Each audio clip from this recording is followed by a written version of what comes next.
नमस्कार दोस्तों, मैं अंकुर उपाध्याय स्वागत करता हूं आप सभी का एक बार फिर से अपनी नई वीडियो में। दोस्तों यहाँ पे आप सभी के साथ 5 स्टॉक्स अलग अलग क्षेत्र से डिस्कस करूंगा जो आप निवेश के लिए देख सकते हो। मैं आपको ये कह सकता हूं कि ये फंडामेंटली तो बहुत स्ट्रांग है, फाइनेंशियली बहुत स्ट्रांग है, वेल नोन नेम्स हैं, कंपनियां अच्छी हैं, वैल्यूएशंस भी आपको महंगे नहीं मिलेंगे कहीं से कहीं तक, और ये स्टॉक्स ऐसे हैं जो इन्फ्लेशन को बीट करेंगे और सेफ्टी प्लस एक रीजनेबल रिटर्न्स की आप उम्मीद करके चल सकते हो। एक एक करके स्टॉक डिस्कस करना चाहूंगा। सबसे पहले फार्मा क्षेत्र की कंपनी है। अभी रिसेंटली स्टॉक टूटता हुआ दिखा है 2-4%, बाकी मैंने पहले भी डिस्कस किया हुआ है लोअर लेवल से। फार्मा क्षेत्र की कंपनी है दोस्तों सिप्ला। सिप्ला की बात करी जाए तो अभी 2-3 दिन में इसमें गिरावट आ गई है। 1584 पे, मैंने नीचे 1465 1420 पे डिस्कस किया था आप सभी के साथ।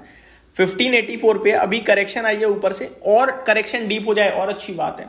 इसको क्या करना है, आपके पोर्टफोलियो में आप इसे रीड करो। मैं बताता हूं अच्छा क्या क्या लग रहा है मुझे। अच्छा लग रहा है पहले वैल्यूएशन, 5 साल का मीडियन पीई निकाल के देख लो आप सिप्ला का, उससे सस्ता ट्रेड कर रहा है 23 के पीई पे। और इस स्टॉक के अगर आप अर्निंग्स की बात करो, कहीं से कहीं तक कोई डैमेज नहीं मिलेगा आपको। शेयर होल्डिंग पैटर्न की बात करो, अच्छी मिलेगी आपको। वेल नोन नेम है सिप्ला। मैं तो ये कह रहा हूं कि आपको जब नॉर्मल कोई बीमारी होती है ना, तो आप जो टैबलेट लेते हो या जो सिरप लेते हो या फिर वो जो मतलब किसी भी प्रकार की नोस्ट्रिल वगैरह कुछ भी लेते हो, आप देखिएगा उसमें मैक्सिमम सिप्ला के प्रोडक्ट्स होंगे।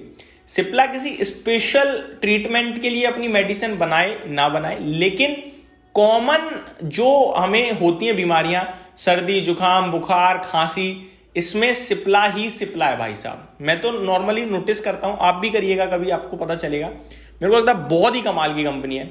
और आप, ये एक ऐसी कंपनी है कि आप आज लेके सिर्फ देखते रहो क्वार्टरली, ये नेक्स्ट जनरेशन कंपनी भी है, ठीक है। हाँ, इसमें एक्सेप्शनल कुछ नहीं होने वाला, लेकिन न्यूट्रल वे में मेरे को लगता है एक अच्छी कंपनी है। अगला स्टॉक है दोस्तों पावर क्षेत्र से टाटा पावर। देखो इस साल गर्मी उतनी नहीं पड़ी तो पावर की डिमांड नहीं आई, लेकिन अभी क्या है ना, सर्दी उतनी नहीं पड़ेगी जितनी उम्मीद थी, उससे ज्यादा पड़ेगी ऐसा अनुमान आ रहा है। और अगर सर्दी अनुमान से ज्यादा आ रही है, दैट मीन्स हीटिंग कंजम्पशन बढ़ेगा। हीटिंग कंजम्पशन के लिए भी बिजली इक्वली रिक्वायर्ड है जितना गर्मी में एसी के लिए रिक्वायर्ड होती है। तो मेरे को लगता है कहीं ना कहीं मार्केट में टाटा पावर जैसी कंपनियों का दोबारा दबदबा आना चाहिए। 31 के पीई पे टाटा ग्रुप की कंपनी बड़े कंसोलिडेशन में मेरे को लगता है बहुत अच्छा है। ऊपर में 500 रुपए के हाई है, नीचे में 330 तक गिरा था, अभी 396 है। मेरा मानना है आप इसे आराम से एक्यूमुलेट करते रहो, समय की सीमा में मत भागना। बाजार में क्या हो रहा है, स्टॉक में क्या हो रहा है मत देखना, अपने आप चाल चलेगा। पूरी साल का पैसा एक हफ्ते में देने की दम रखता है, कब चलेगा ये किसी को नहीं पता। लेकिन हाँ, ये जरूर है कि अच्छी फंडामेंटल वाली, अच्छे वैल्यूएशन वाली अच्छी कंपनी आपको रीजनेबल भाव पे मिल रही है। तो ये मेरे को लगता है दूसरा स्टॉक है। तीसरा है दोस्तों पावर का ही एक्सचेंज, जिसके बारे में मैं लगातार आप सभी के साथ बात भी कर रहा हूं आजकल, IEX। दिवाली पे भी मैंने आपके साथ इंस्टाग्राम पे डिस्कस किया था। IEX मेरे को लगता है बहुत ही सस्ता है भाई साहब। अब अगर मैं IEX की बात करूं, 28 के पीई पे मेरे को एनर्जी का एक्सचेंज मिल रहा है।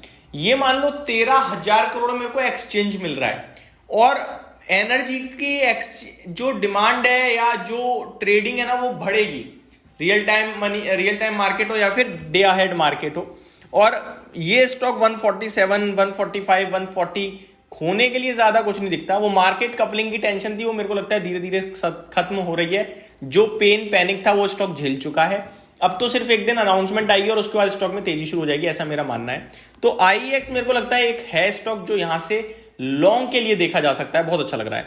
नेक्स्ट स्टॉक है दोस्तों एक सरकारी बैंक, जिसके बारे में मैं लगातार डिस्कस कर रहा हूं, आप सभी को पता भी होगा। State bank of India. 900 रुपए का आंकड़ा किसने कर दिया है पार। मैं तो 4 डिजिट की बात कर रहा हूं लगातार, 780 रुपए से।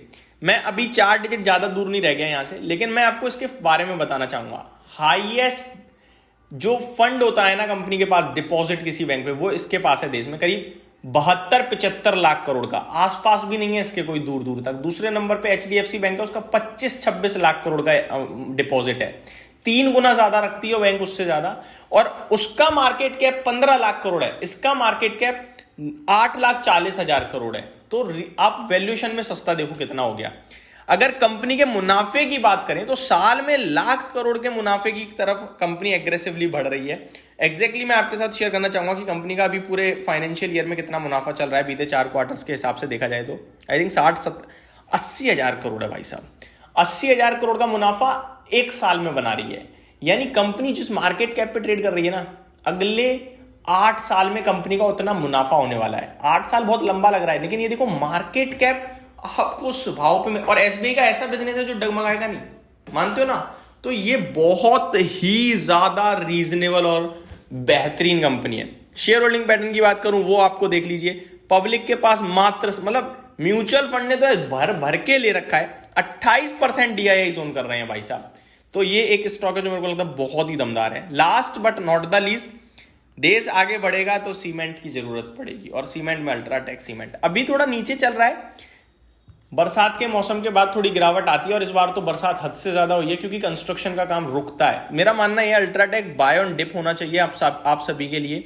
बहुत ही ज्यादा प्रॉमिसिंग कंपनी है ये ना, इतनी बड़ी है, लेकिन ये यहां से भी डबल डिजिट ग्रोथ करेगी, मेरे को ऐसा लगता है, क्योंकि देश आगे बढ़ाना है। तो अल्ट्राटेक सीमेंट मेरे को लगता है एक स्टॉक है जहां पे आप डेफिनेटली लॉन्ग टर्म के लिए ध्यान दे सकते हो। तो ये मेरी तरफ से 5 स्टॉक्स थे। आपका फेवरेट कौन सा है या सबसे अच्छा कौन लगता है, कमेंट करके जरूर बताइएगा। Thank you so much for watching this video. Good night guys.